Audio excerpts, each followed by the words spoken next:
On a tous un professeur qui a marqué notre enfance, et on peut dire que ce professeur ghanéen est devenu une star du web et a sûrement changé la vie de ses élèves. Richard Akoto est professeur de technologie dans une petite ville du centre du Ghana, et il est devenu célèbre sur internet grâce à ses photos. On le voit dessiner sur un tableau l'interface du logiciel de traitement de texte Microsoft Word. Dans cette école, les enfants n'ont pas d'ordinateur et ne peuvent donc pas utiliser ce logiciel. De nombreux internautes ont été émus par ces photos et ont cherché à aider ce professeur. Alors nous l'avons appelé pour savoir ce qu'il s'était passé après la publication de ces images. I was very surprised because I just took it as a normal Facebook post I've been doing normally.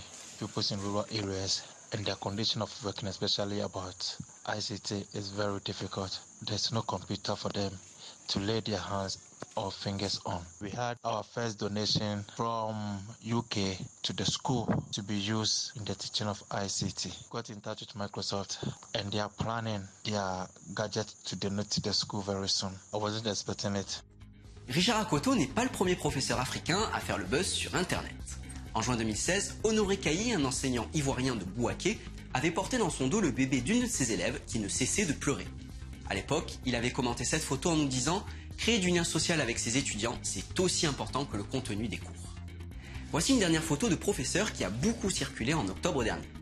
Regardez, on y voit un soldat en treillis, créé à la main, qui fait cours à des élèves. Rapidement, des internautes au Mali ont affirmé que la scène se passait chez eux, dans la région de Gao, où beaucoup d'enseignants ont fui à cause des menaces de groupes djihadistes. Mais en fait, la scène ne se passe pas au Mali, mais à Blamé, un petit village du nord du Cameroun. Les soldats avaient dû faire classe car les professeurs avaient fui les attaques de Boko Haram. Conclusion, même si une photo illustre des situations proches, elles peuvent être sorties de leur contexte, donc pensez toujours à vérifier avant de partager.